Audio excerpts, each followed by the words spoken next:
So hello guys, welcome to our channel Bong Study Hub. তো তোমরা হয়তো অনেকে জানতে পেরে গেছো যাদবপুরের সেকেন্ড দিনে কীরকম কাট অফ গেছে। যারা জানো না আমি আরেকবার বলে দিচ্ছি কাট অফ নিয়ে। আর লাস্টে আমি কিছু ইম্পর্টেন্ট কথা বলবো, সকলে ভিডিওটা লাস্ট অবধি দেখিও। যারা যাদবপুর পাচ্ছ তো কংগ্রাটস, যাদবপুর পাওনি কোনো প্রবলেম নেই, আমাদের লাস্টে কিছু একটা কথা বলছি শুনে রেখো, ঠিক আছে? তো ফার্স্ট অফ অল বলে দিই, কালকে আমি অলরেডি বলেছিলাম কালকে কেমিক্যাল অবধি গেছিলো, কেমিক্যালে কাট অফ 1.4 কে গেছিলো, আমাদের মেকানিক্যালে কাট অফ 1.1 কে গেছিলো, তারপরে আমাদের ইলেকট্রিক্যাল 722-এর মতো গেছিলো, আর আমাদের 680 মতো গেছিলো হচ্ছে আমাদের ইনস্ট্রুমেন্টেশন, ঠিক আছে? এরকমই কাট অফ গেছিলো কালকে। এবার আজকে কাট অফ কত যাচ্ছে এক্স্যাক্ট কাট অফ আমি বলছি, ঠিক আছে? তো আজকে আমাদের প্রোডাকশন থেকে স্টার্ট হয়েছিল। প্রোডাকশনের কাট অফ আজকে গেছে 1536, প্রোডাকশনের কাট অফ আজকে গেছে 1536, আমরা জানতে পেরেছি কলেজ থেকে, ঠিক আছে? আর পাওয়ারে কাট অফ গেছে আজকে 1623, পাওয়ারে কাট অফ গেছে 1623, মেটালার্জির গেছে 1990, মেটালার্জি 1990। তো যেটা আমি বলেছিলাম আগেই যে কাট অফ হাই যাবে এবং কাট অফটা বিশালই হাই গেছে। কালকে আমি বলেছিলাম যে প্রোডাকশন, পাওয়ার, মেটালার্জি এই তিনটা ব্রাঞ্চে কাট অফ কিন্তু যদি কাট অফ প্রচুর হাই গেলো, যদি ভাগ্য খারাপ থাকে তো এই তিনটা কিন্তু 2000-এর মধ্যে ক্লোজ হবে, আর এই তিনটে 2000-এর মধ্যেই ক্লোজ হয়েছে। মানে দিস ইয়ার পাওয়ারে 1.6 কে গেছে কেউ, মানে 1.6 কে গেল, কেউ কিন্তু এক্সপেক্ট করতে পারেনি, মানে এতটা হাই কাট অফ গেছে, ঠিক আছে? তো লাস্টে কিছু কথা বলার আছে, সকলে একটু দেখো।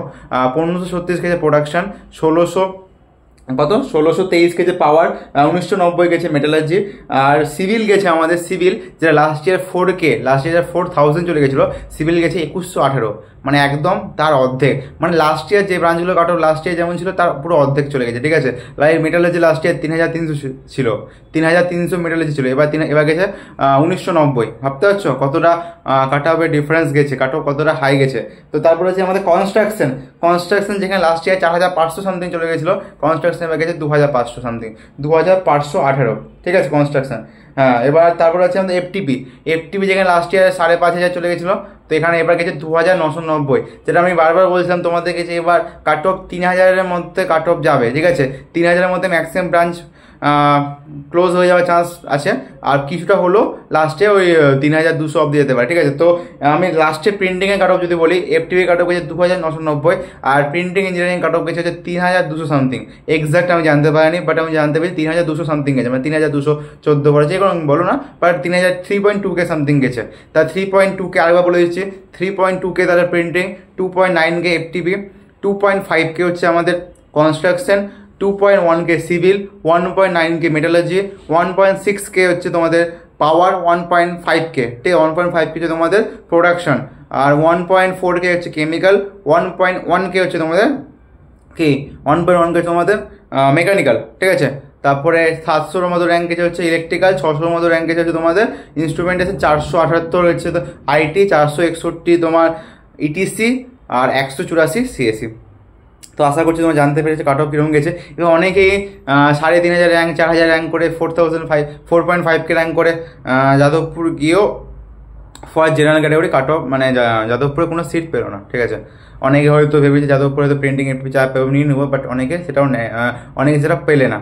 যেটা আমি যাদবপুরে এক্সপেক্টেড কাট অফ নিয়ে ভিডিওটা বলেছিলাম অলরেডি, তো ওখানে আমি বলেছিলাম যে কাট অফ যদি খুব হাই যায়, যেটা হলো, যেটা এবার বলেছিলাম এই বছরটা কাট অফ হাই যাচ্ছে, ঠিক আছে? কাট অফ যদি খুব হাই যায় 3K-এর মধ্যে অল ক্লোজ, সেটাই হচ্ছে। আর যদি লো যায় তো 4K যেতে পারে, যেটা হলো না, যেটা 3.2K-এর মধ্যে সব ক্লোজ হয়ে গেল, ঠিক আছে? আর লাস্ট একটা কথা বলবো, দেখো এবার অনেকে এরকমও ভেবেছে যে লাইক অনেকে র্যাঙ্ক ছিল 5000, 4000, যে ভেবেছে যাদবপুরে কোনো একটা ব্রাঞ্চ নিয়ে ঢুকে যাবো, তো পার্সিয়াল ড্রপ দেবো, ঠিক আছে? হয়তো এটা হলো না। এবার তোমরা অনেকেই এবার নিজেকে সরি কেউ গাল দিবে না, সবাই ভাগ্যকে গাল দিচ্ছে, ঠিক আছে? মানে ঠিক আছে, এটা আমি একটা কথা বলি, এটা কিন্তু তোদের একা হয়নি, ঠিক আছে? এই যে কাট অফ যে হাই গেছে তোদের একা হচ্ছে না, এটা কিন্তু সবার সাথে হয়েছে। তুই ভাবছিস আমার 4000 র্যাঙ্ক করে যাদবপুর পাচ্ছি না, লাস্ট ইয়ার 7000 র্যাঙ্ক করে, 6000 র্যাঙ্ক করে, 5000 র্যাঙ্ক করে লোক যাদবপুর পেয়ে গেছে। এরকম ধরে ভাবে ওদেরকে ব্লেম করছিস, ওরা পেয়ে গেলো আমরা পাচ্ছি না, বলতে পারিস। দেখ প্রতি বছর কিন্তু কাট অফ এরকম কিছু না কিছু কেস হয়। আমি একটা বলি, 2018 সালে যদি কাট অফ দেখিস, তো ওই 18 সালে কিন্তু কাট অফ প্রচুর হাই গেছে যাদবপুরে, ঠিক আছে? আবার দেখিস 2022 সালে কাট অফ কিন্তু 5K গেছিলো, 2023 সালে 7K, 2024 সালে আবার 3K-তে নেমে গেল, ঠিক আছে? 3.2K। আবার যদি দেখিস আবার 20 সাল বা 21 সাল, সেই সময় কিন্তু কাট অফটা অনেকটাই এতটা হাই ছিল না, বাট হাই ছিল, 4K 5K মধ্যে ছিল কাট অফ। তো একটা কথা বলি, যাদবপুরে কাট অফ হাই হওয়ার একটা ভালো একটা বেনিফিট হচ্ছে যে যাদবপুরে ভালো ভালো স্টুডেন্টরা এন্ট্রি নিচ্ছে, প্রথম একটা রিজন, ঠিক আছে, ভালো ভালো স্টুডেন্ট এন্ট্রি নিচ্ছে। আর সেকেন্ড আরেকটা হচ্ছে যে যাদবপুরে কম্পিটিশন বাড়ছে, যাদবপুরে একটা ট্যাগ ভ্যালু সবাই জানে, যাদবপুর মানুষ যাদবপুর নিচ্ছে কেন, ঠিক আছে। অলরেডি আমি আমার ভিডিওতে লাস্ট ইয়ার থেকে বলে যাচ্ছি, তোমার যদি র্যাঙ্ক মোটামুটি আন্ডার 4000 আন্ডার 5000 থাকে, যাদবপুরে যে কোনো ব্রাঞ্চ নিতে পারো, ঠিক আছে। যাদবপুরে যে কোনো ব্রাঞ্চে অবশ্যই বেটার অন্য কলেজে, ক্যালকাটা বলো, কেমিক্যাল বলো, ওগুলো কলেজের থেকে, ঠিক আছে। আমি নিজে ক্যালকাটা কেমিক্যাল যাদবপুরে পেয়েছিলাম, ঠিক আছে। বাট আমাদের সময় কাট অফটা অনেকটা লো গেছিলো, অনেক রিজন ছিল। এবছর নিটের ওই স্ক্যাম হয়ে যায় একটা, ঠিক আছে, নিটের স্ক্যাম হয়ে যায়, নিটের প্রচুর স্টুডেন্ট এখানে ঢুকেছে।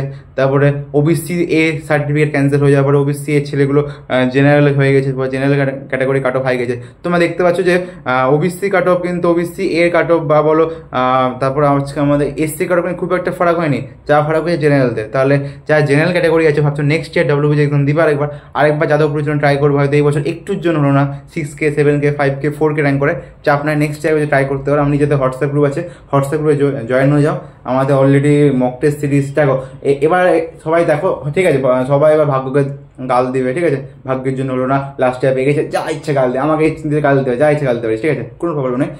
আমি অলওয়েজ বিলিভ করি। আমার সময় যদি বলি, আমি ক্লাস 10 থেকে 11 আসি কিনা, সেই সময় আমার একটা স্কুল ছিল খুব ফেভারিট, মানে জাস্ট লাইক আমি যেমন যাদবপুর ইউনিভার্সিটি, ওই আমাদের মালদার মধ্যে one of the top college, Ramakrishna Mission ছিল one of the top college, sorry top school, sorry one of the top school. তো ওই স্কুলে আমার 3 নম্বরের জন্য হয়নি, ঠিক আছে। তো আমি তখন খুব ডিপ্রেস হই, ঠিক আছে, হলো না কেন, হ্যাঁ ঠিক আছে। তো ওই স্কুলের ছেলেরা পেয়ে যাচ্ছে, তো হয় অনেকে ব্লেম, তখন মানুষ ব্লেম করা স্টার্ট করে দেয়, এটা সবাই করে, ঠিক আছে। বাট লাস্টে একটাই কথা বলবো যে তোর একা হয়নি, সবারই এই কেসটা হয়েছে। তো এবার দেখ তোর হাতে কি আছে, যেটা তোর হাতে আছে সেটা তুই করার ট্রাই কর, যেটা তো হাতে নাই না। এখন তুই 4K র্যাঙ্ক যত পাচ্ছিস না, এটা সব হয়তো খুব খারাপ, বাট এখন যদি ভালোভাবে প্রিপারেশন করতে পারিস, নেক্সট ইয়ার হয়তো তুই 4000 র্যাঙ্ক থেকে 400 র্যাঙ্ক 300 র্যাঙ্ক আনতে পারিস, হয়তো তুই 4000 র্যাঙ্ক করে হয়তো তুই প্রিন্টিং পেয়ে গেলি, ঠিক আছে। এবার দেখা গেলো তুই প্রিন্টিং পেয়ে গেলি, প্রিন্টিংয়ে তাহলে অ্যাভারেজ পেয়ে সবাই জানিস 7 থেকে 8 লাখ। এবার দেখা গেলো যে বন্ধুরা ভাব 3000 র্যাঙ্ক করেছে, 3000 র্যাঙ্ক করে প্রিন্টিং পেয়েছে, এফটিপি পেয়েছে, কনস্ট্রাকশন পেয়েছে, এখন 7 থেকে 8 লাখ টাকা অ্যাভারেজ পেয়েছে, ঠিক আছে। হয়তো সে 4 বছর পর 2028 সালে পাস হবে, 4 বছর পর সে একটা 8 লাখ বা 9 লাখ বা 10 লাখ একটা প্লেসমেন্ট নিয়ে উঠালো, ঠিক আছে। এবার দেখা গেলো তুই এবার 4000 র্যাঙ্ক বা 5000 র্যাঙ্ক থেকে তুই দেখা গেলো এবার নেক্সট ইয়ার 400 500 বা 300 র্যাঙ্ক করলি, তুই কীভাবে জানিস তো ভাই ইটিসি আইটির মধ্যে রিওয়ার্ডমেন্ট পেয়ে যাবি। এবার জানিস এই রিওয়ার্ডমেন্ট অ্যাভারেজ পেয়ে কত, 20 লাখ টাকা, 20 লাখ টাকা অ্যাভারেজ প্যাকেজ। তাহলে তো ওই ডিপার্টমেন্টের যে অ্যাভারেজ প্যাকেজ 8 লাখ বা 9 লাখ, তাহলে তো 20 লাখে চলে যেতে পারছিস, জাস্ট একটা বছরের ডিফারেন্স, ঠিক আছে। হয়তো তুই ওই একটা বছর 8 লাখ টাকা মিনিমাম একটা কোম্পানিতে গেলে 10% ইনক্রিমেন্ট হয়, 8 থেকে ওই 9 লাখ বা 10 লাখে যাবে। তুই যখন পাস আউট হবে মিনিমাম 20 লাখ টাকা হাতে থাকছে, ঠিক আছে। তো একটু এইসব জিনিস ভাবতে পারিস, ঠিক আছে। আরেকটা কথা বলবো, স্যাড হয়ে লাভ নাই, যেটা হয়েছে, ঠিক আছে, কিছু জিনিস পজিটিভলি না, কিছুটা নেগেটিভ, ঠিক আছে, নেগেটিভ মানুষের কাছে মাথায় আসবে, এখন পজিটিভলি না, নেক্সট ইয়ার ট্রাই করতে পারিস। তুই মনে হয় আমি নেক্সট ইয়ার ট্রাই করবো না, ঠিক আছে, যে কলেজে যাচ্ছিস না কেন সেই কলেজে এখন নিজে বেস্ট দে। ক্যালকাটাতে কিন্তু 9 লাখ 10 লাখের প্লেসমেন্ট হয়, ওখানে তো ভালো প্লেসমেন্ট নেই, ওখান থেকে গেট দিয়ে দেওয়া হয়েছে, গেট দিয়ে কোনো প্রবলেম হলে নাম্বারে কন্ট্যাক্ট করে, হোয়াটসঅ্যাপ গ্রুপ আছে, হোয়াটসঅ্যাপ গ্রুপে জয়েন হয়ে যা। আর যারা নেক্সট ইয়ার ডাব্লিউবিসি এক্সাম দিবি, আমাদের অলরেডি টেস্ট সিরিজ মেন্টরশিপ বাগেরা চলছে, ওখানে জয়েন করতে পারিস ইচ্ছা থাকলে। আর ডাব্লিউবিসি এক্সাম ক্র্যাক করার জন্য বা আন্ডার 500 র্যাঙ্ক করার জন্য কিন্তু মোস্ট ইম্পর্টেন্ট টেস্ট সিরিজ দেওয়া, ঠিক করে টেস্টগুলো দিয়ে টেস্টে ভালো মার্কস দেন, অবশ্যই একটা নেক্সট ইয়ার একটা ভালো র্যাঙ্ক আসবে। এখন থেকে সিরিয়াসলি পড়, ঠিক আছে। ওই আধা এক্সামে 2 মাস আগে থেকে পড়ছি, 5000 র্যাঙ্ক নিয়ে কিন্তু ব্লেম করছি, এটা কিন্তু ঠিক না, ঠিক আছে।